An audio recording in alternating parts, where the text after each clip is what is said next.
Kickoff for the 2024 season is just around the corner. What are the three biggest what-ifs for Alabama football in year one of Kalen DeBoer? Hello, everyone. I'm Chris Phillips of SEC Unfiltered. Appreciate each and every single one of you tuning in. Make sure you like, subscribe, turn notifications. Check us out via podcast, wherever you get your podcasts. You can also find us across all social media platforms, as well as our website, SECUnfiltered.com. We're brought to you by our friends over at RHOBACK. Guys, go to RHOBACK.com. Use promo code SECU to get 20% off your first purchase. Again, that's our friends at RHOBACK. Promo code SECU to get 20% off today. Year one of the Kalen DeBoer era in Tuscaloosa is rapidly approaching. What are the three biggest what-ifs for Alabama football in the 2024 season? And guys, as we talk expectations for the Crimson Tide, well, those are very clear-cut. Those are very simple.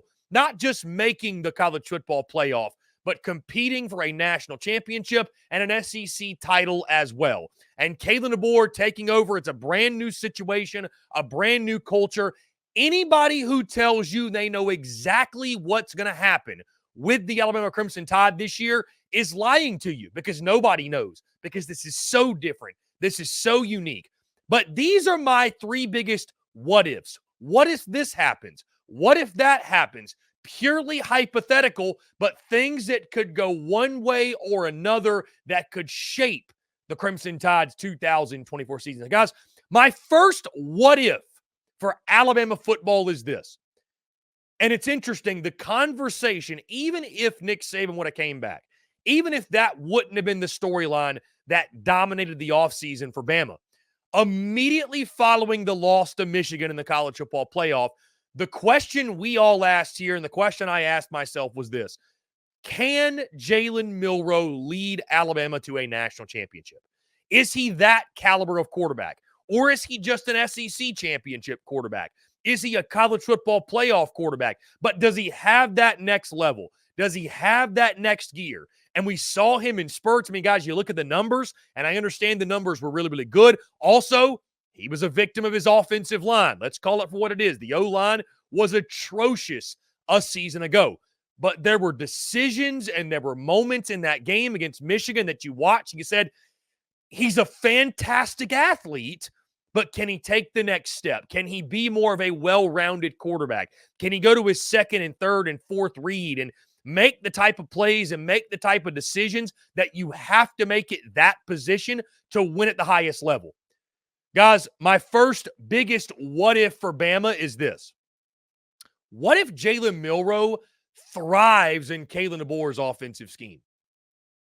What if? Guys, we've seen it before, right? Kalen DeBoer, number one, the offenses have been pretty good everywhere he's been. He's won everywhere he's been. And oh, by the way, did you watch Michael Penix Jr. last year in the last couple of years?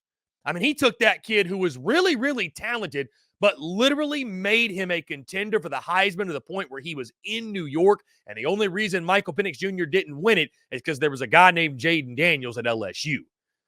But you look at the skill sets, guys, they're pretty similar, right?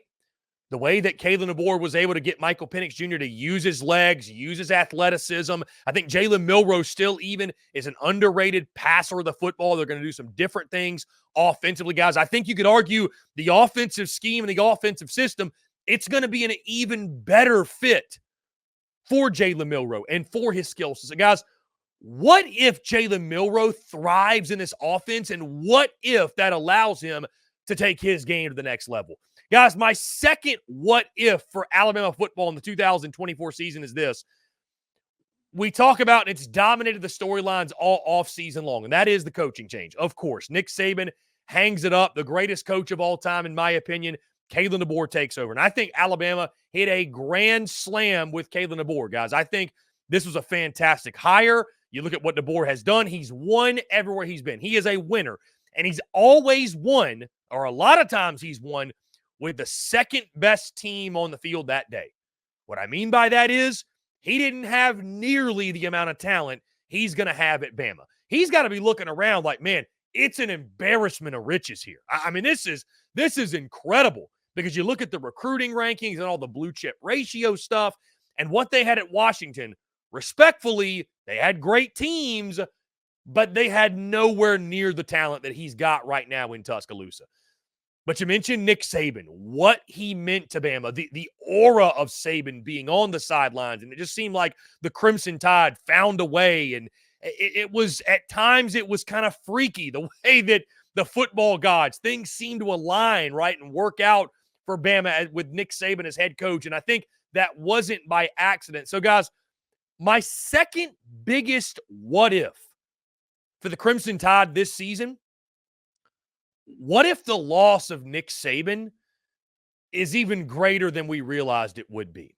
And what I mean by that is this. There was this Saban effect. Guys, there's things that Saban did, the way he positively impacted Alabama football, that we don't even know about. We talk about like scheme and talent and recruiting and obviously wins on the field, but like it goes all the way, man. There's so many layers of the way that he impacted everyone and the standard that he kept and not allowing complacency to seep into the program and the way he held everyone accountable in the building.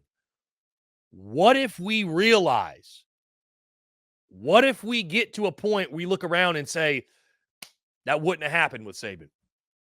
That mistake wouldn't have happened. That loss wouldn't have happened. That error wouldn't have happened.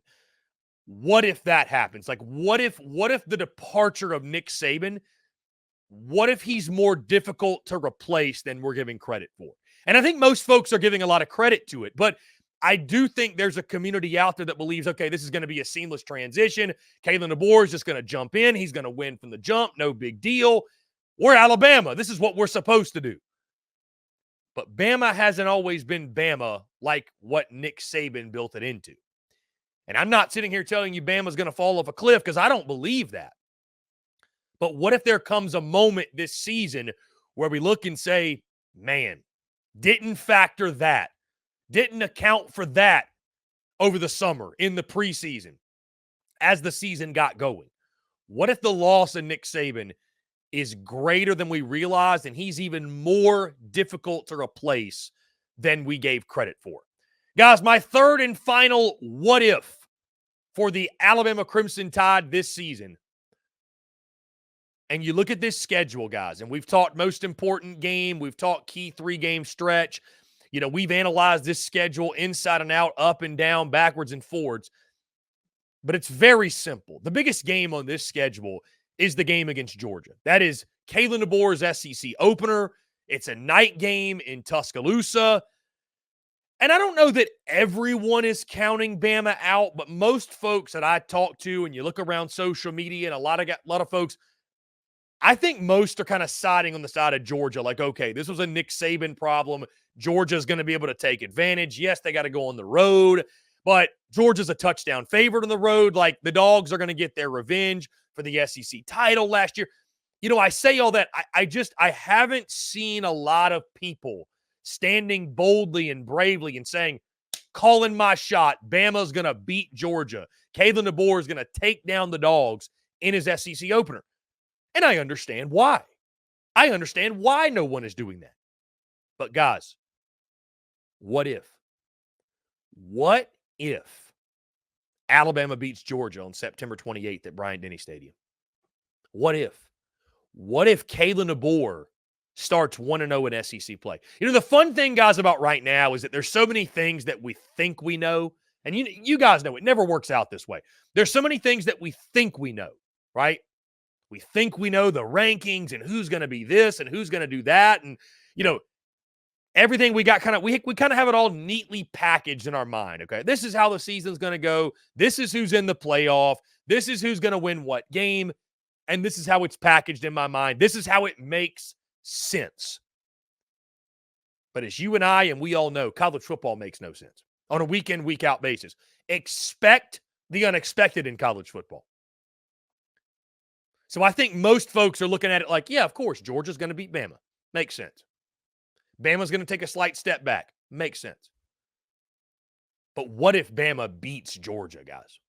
You talk about upsetting the order. You talk about waking up the nation, because I think Bama's still going to get a lot of respect going into this season, but it's much different. There's not as much benefit of the doubt for Alabama football this year. There's just not. With the departure of Nick Sabin, there's not as much of that as we've seen in years past. And again, that makes sense. You got to go out there and you got to earn it. Nobody knows what's going to happen. But everybody's expecting Georgia playoff lock, Texas playoff lock. Bama kind of on the fringe. Could be a 10-2 team, could go 9-3, could slip. What if Bama beats Georgia and all of a sudden we're having a totally different conversation? Like, hey, we know Georgia's still really good. Texas is probably still really good. But we messed up not talking about Bama as not only a contender for the college football playoff, but a contender for the national title as well, because this roster is still fantastic. Kalen DeBoer is a winner. He's going to win at Bama just like he's done everywhere else. The way this changes the conversation. What if? What if it happens and upsets the established order, or upsets what people in their mind think the college football season is going to be? So, guys, my 3 biggest what-ifs for year 1 of the Kalen DeBoer era in Tuscaloosa. Number 1, what if Jaylen Mora thrives in Kalen DeBoer's offensive scheme? Number 2, what if the loss of Nick Sabin is even greater than we realized? And number 3, what if Alabama beats Georgia on September the 28th at Bryant-Denny Stadium? Guys, that's going to do it for me. Appreciate each and every single one of you tuning in. Make sure you like, subscribe, turn notifications. Check us out via podcast wherever you get your podcasts. You can also find us across all social media platforms, as well as our website, SECUnfiltered.com. Until next time, guys, I'm Chris Phillips of SEC Unfiltered. Appreciate each and every single one of you tuning in, and we'll catch you on the other side.